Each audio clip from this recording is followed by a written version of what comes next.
someone kept me in the dark and made me ignorant, and I don't think they even meant it.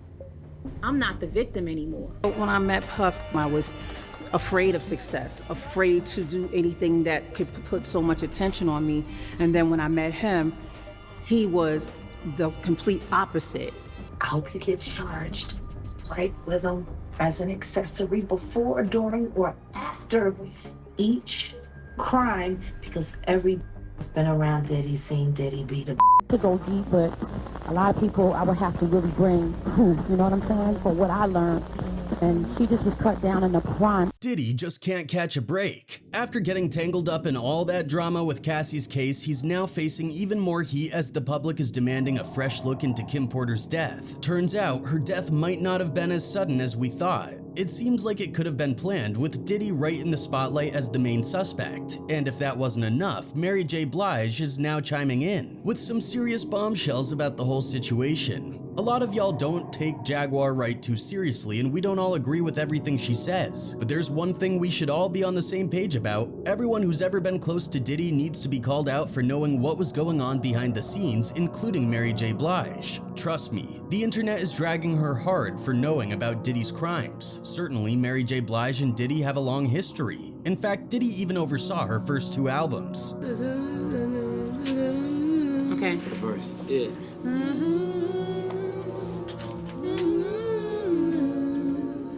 However, at some point they had a fallout and Mary J. Blige admitted it was her fault. I don't want to start having my fans look at me like I'm you know what I'm saying? What we trying to do, we making another My Life, right? But we making a My Life on the level of where Mary is right now. She mentioned, quote, "The reason we split up is me not understanding the business the way I needed to understand it at the time," she explained. He had a label, he had a female artist, he had Biggie, but during the time I was really dogging myself. I was a mess on D. Any smart man or businessman would have moved away from me. It felt like he was becoming distant, but looking back, I now understand why. I wasn't delivering properly, I wasn't taking care of my health, so how can he roll his dice on me? It might have turned out to be a blessing in disguise that Mary J didn't sign with Diddy's bad boy, but that doesn't mean she was completely free from any issues with Diddy.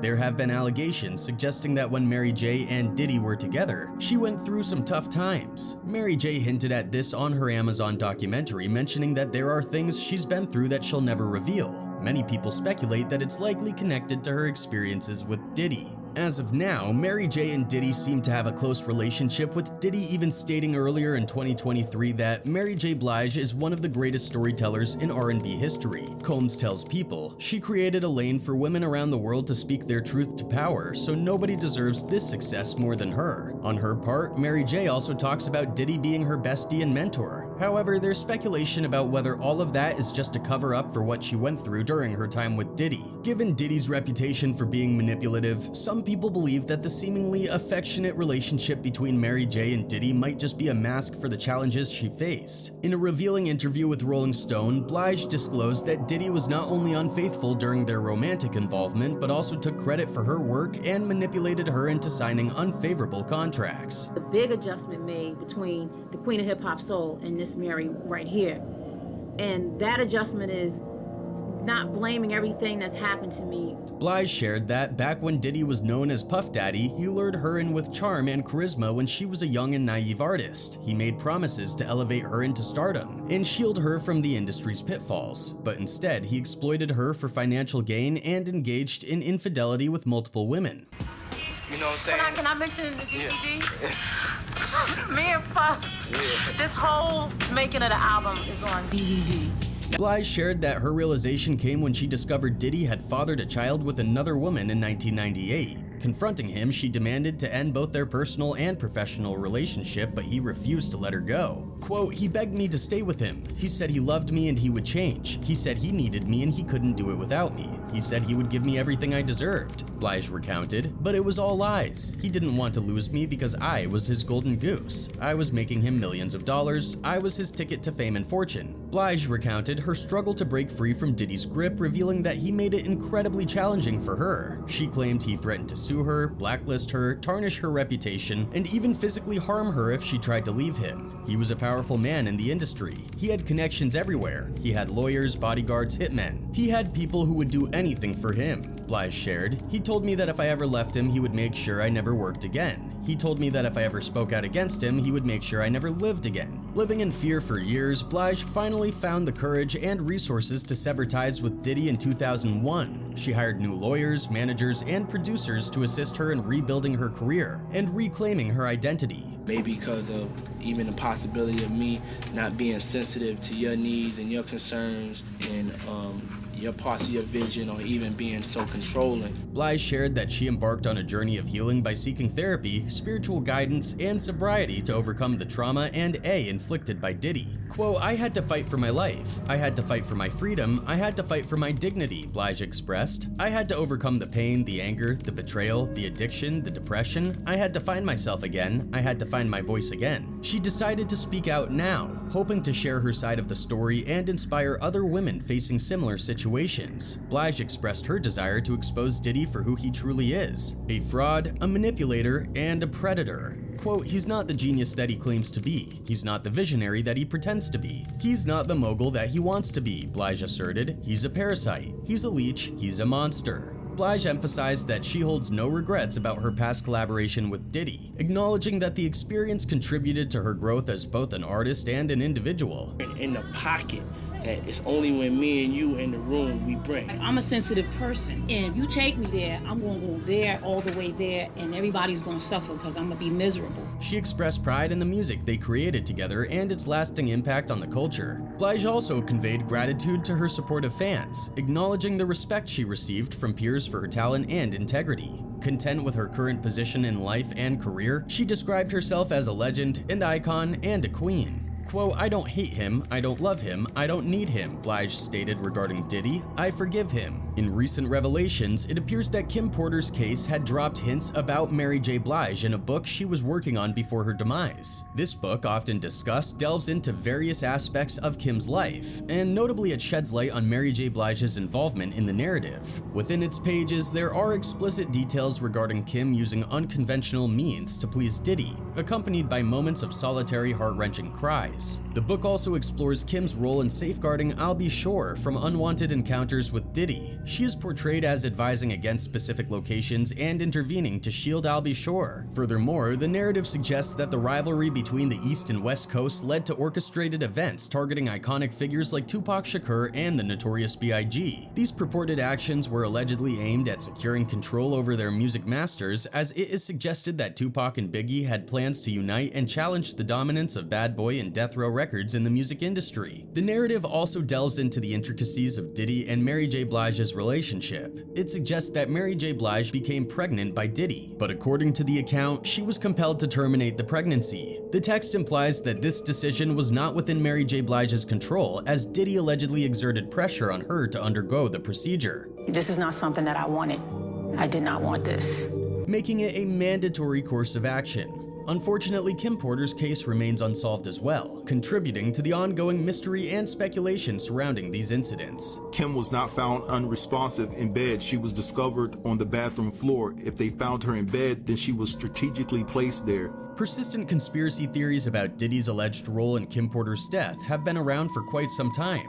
Now things are getting even more complicated as Diddy's own daughters are starting to question their mom's sudden passing. In a surprising twist, the twins' nanny has filed a lawsuit against him, claiming she was wrongfully terminated for being pregnant out of wedlock. Business mogul Diddy is under intense scrutiny for suspicions regarding his involvement in the death of his ex-girlfriend and mother of his child, Kim Porter. To add fuel to the fire, Diddy recently fired the nanny who had a close bond with his daughters. Anonymous sources have contacted a YouTuber via email to share some inside information, stressing the need to keep their identity secret. The explosive email reads, These twin girls having questions about the passing of their mother.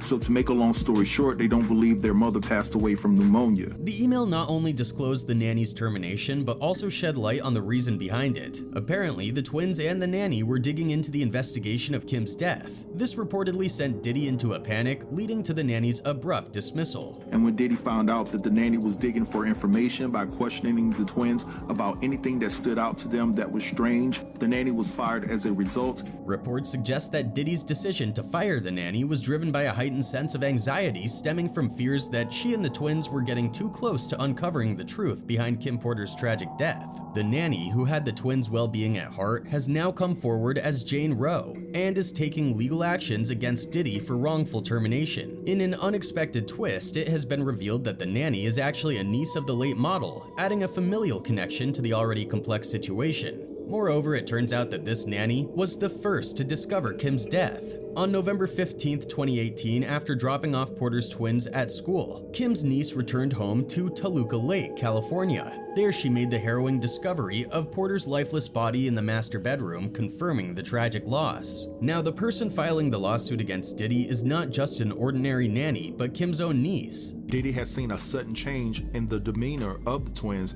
since the nanny was put in place. The unfolding situation shrouds the truth in secrecy. Shedding light on her perspective, the nanny reveals that following Kim Porter's death, Diddy asked her to move into his mansion to take on the full-time responsibility of caring for his twins. According to her, she was responsible for the twins' 24/7 care. The nanny asserts that Diddy reacted with anger upon learning about her pregnancy in August 2020, expressing extreme displeasure. When she communicated her intention to take maternity leave, Diddy, allegedly infuriated, terminated her employment just before her leave was to begin. She claims Diddy said her situation purportedly set a bad example for his girls because she was unwed and pregnant. The situation takes on an ironic twist, given that this criticism comes from someone who is the father of 7 children, without having been legally married, adding an extra layer of irony to his stance. Moreover, it has been confirmed through legal documents obtained by TMZ that the nanny is indeed suing Diddy. The basis of the lawsuit is Diddy's alleged unjust termination of her employment, despite her claims that she performed her duties exceptionally well. But this fact is denied by the spokesperson of Diddy. He said, quote, "The lawsuit is a meritless shakedown to extort money from Mr. Combs. Raven is not the niece of Kim Porter as she falsely alleges, nor is there any legal basis for this case to be filed under the anonymity as a Jane Doe. Raven was a part-time babysitter to the twins who Mr. Combs kept on the job back in 2018 to provide continuity for the twins following the untimely death of their mother. Mr. Combs graciously permitted Raven to live in his home with her son and treated them like family. Her babysitting services were always intended to be temporary, especially since the girls were getting older and spending most of the day at school. In fact, Raven's transition out of her role was planned and agreed to by her long before she even mentioned that she was pregnant. Mr. Combs will take swift and immediate action to protect his family against these false claims. It's indeed noteworthy that the nanny has willingly disclosed her identity, particularly given her previous efforts to keep it confidential. Using the name Diddy provided in the legal proceedings, citing fear of him, adds a layer of complexity to the case. In court, she stated, quote, "I am desperate to preserve the privacy I have left, terrified of possible physical harm to myself and my minor children, and fearful of further victim shaming, blaming, and retaliation. The historical pattern you've mentioned, where Diddy is perceived to use his influence to present himself favorably, complicates the current situation further. Diddy's claim in court that the nanny was not fulfilling her job responsibilities intensifies the conflict. Moreover, considering the public warnings directed at the nanny, it indicates broader scrutiny and potential bias in the public narrative surrounding this legal battle. One fan wrote, quote, "That's how a devil moves. Diddy Daddy is a snake who took that oath. He is suspect in several ways." The aftermath of Kim Porter's tragic death is indeed marked by controversy and speculation. The idea that Diddy may be linked to Kim's demise has gained attention, particularly with reports suggesting Kim was about to release a tell-all book exposing Diddy's alleged wrongdoings. Adding another layer of intrigue, the coroner initially in charge of Kim's death investigation was replaced. This coroner reportedly found a significant amount of toxins in Kim's body and made this information public. His desire to continue the investigation, driven by the discovery of suspicious evidence, raises further questions about the circumstances surrounding Kim's death and how the case has been handled since then. They have poisons that create heart attack and pneumonia-like symptoms. However, Diddy refused to allow any interference, insisting on preserving the somber, mourning perception surrounding Kim's death. He decided to replace the original coroner, who had taken an extensive amount of time to provide a statement attributing Kim's demise to pneumonia. Kim died from pneumonia, but there's the first coroner's report that said that she died It was ruled a homicide, and they found toxins in her body. The revelation of the former coroner's death adds another shocking layer to these already perplexing events. The entire situation seems shrouded in mystery, leaving countless questions unanswered. There appears to be a shadowy history surrounding Diddy. Even now, according to Kim's family and friends, Kim had expressed a desire to see her doctor but faced obstacles for undisclosed reasons. She found it peculiar that her doctor was unresponsive to phone calls. In response, she urged Diddy to arrange a meeting with her personal physician. However, Diddy orchestrated a meeting with a different doctor. This has led to suspicions that Diddy may have orchestrated a sinister plot to end Kim's life, allegedly administering poison to accomplish this sinister act. The first coroner's report that said that she died, it was ruled a homicide. The plot thickens with additional intriguing details as two of Kim's notable friends reportedly reached out to her main healthcare provider. Surprisingly, the physician denied any communication from Kim and professed ignorance about her health condition. Speculation naturally arises,